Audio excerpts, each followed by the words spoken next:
on Abbey Road. I went back home to New York to complete it, but I couldn't match the sonic quality of Abbey Road. So I had to go back to London whenever they got the time open.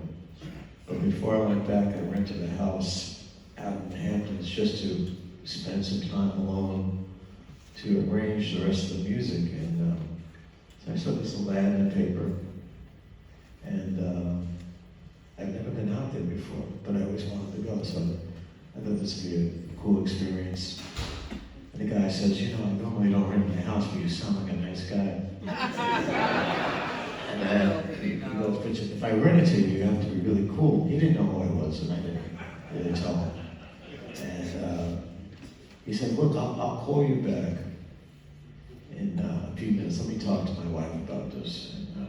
And you need it for 5 days? Okay, cool. Well, I'll call you right back. But if I do rent it to you, you have to be really cool. Because your next door neighbor is kind of like a big shot in the entertainment business. I said, oh yeah, don't worry. So he calls back, he goes, you got the house. I said, oh, fantastic. Well, who by the way, is next door? Would you believe Paul McCartney? I dropped my spoon in my soup.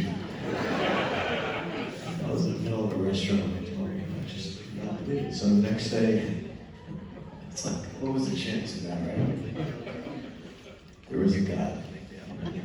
Anyway, I put in my GPS, I go out there, and he's actually there in his driveway, next to my driveway, actually connected almost. And it's just the most surreal thing, you know, to watch him pull in and out of his driveway while I'm arranging his music. So, I rent the house a year later, same time, the end of August, he's always there. And this time I was with my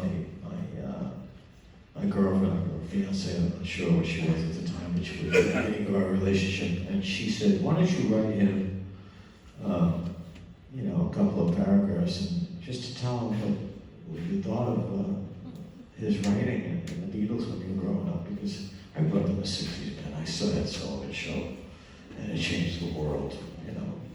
And the record was finished, the artwork was done, so I said, okay, good idea. So I wrote him a couple paragraphs, stuck it in the CD, and he pulls in with his old brown little Rolls Royce. She goes, okay, run down there, give it to him. I said, I can't do it. She goes, give me that thing. She grabs it, and she runs over there. And I said, look at that. I'm definitely gonna marry this girl. That's my story. So, it's been an amazing time. I mean, these last 15 years have been really incredible. And my wife Stephanie put together all the videos that go along with each piece.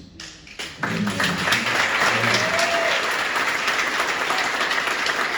so I'm going to do a piece now. This is called